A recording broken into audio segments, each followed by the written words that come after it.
भगवत प्राप्ति होना एक अलग विषय है और भगवान दिख जाना अलग विषय है। दोनों में बहुत बड़ा अंतर है, दिन और रात जैसा। भगवान के दिख जाने मात्र से अगर सब कुछ ठीक हो जाता तो महाभारत का युद्ध ही नहीं होता, क्योंकि कौरवों को भी द्वारकाधीश दिख रहे हैं। क्या दुर्योधन को द्वारकाधीश दिख नहीं रहे थे? द्वारकाधीश बात नहीं करते थे? करते थे। द्वारकाधीश शांति दूत बन करके भी गए, समझाने के लिए भी गए। समझाने भी कौन आया? अखिल कोट ब्रह्मांड नायक, कोई साधारण व्यक्ति नहीं, जिसको वेद नहीं समझ पाया।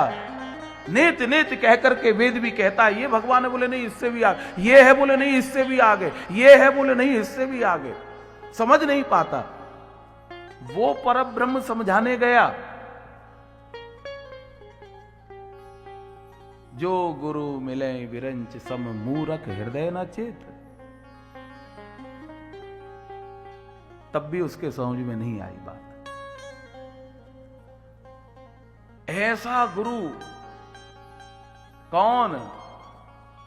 कोई तो एक संप्रदाय का गुरु है, कोई एक मठ का, कोई एक मंदिर का, कोई कुछ लोगों का। लेकिन कृष्ण कौन से गुरु हैं? कृष्णम वंदे जगत गुरु।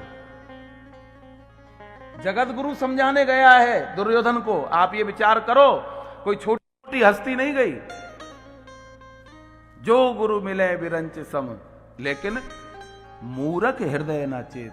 मूरख किसको कहते हैं? कि ऐसे गुरु मिलने के बाद भी वो चेतता नहीं है, समझता नहीं है, अपने आप को समझाता नहीं है, अपने अंदर में परिवर्तन नहीं डालता। वो जैसा का वैसा ही है। कथा सुनने के बाद ये जगत गुरु की ही वाणी है। यहां सुखदेव ही जो हैं, राजा परीक्षित को कथा सुनाने आए, वो कौन है?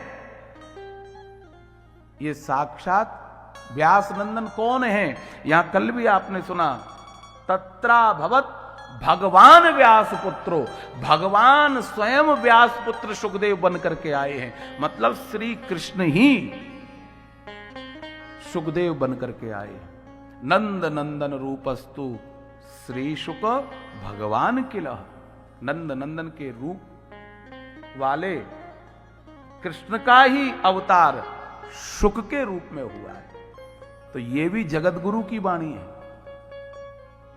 तो उस समय शांति दूत बनकर के भगवान साक्षात गए और कल के जीवों को समझाने के लिए जगत गुरु के स्वरूप में सुखदेव जी आए। और सुखदेव जी समझाने के लिए आए। तो ये हमारी वाणी नहीं है, हमारा अपना कुछ नहीं है, सुखदेव जी की वाणी है, जगत गुरु की वाणी है। लेकिन इसको सुनने के बाद यदि हमारे अंदर परिवर्तन नहीं आ रहा है, हम बिल्कुल भी चिंतन नहीं कर रहे हैं, तो हम दुर्योधन से कम नहीं हैं।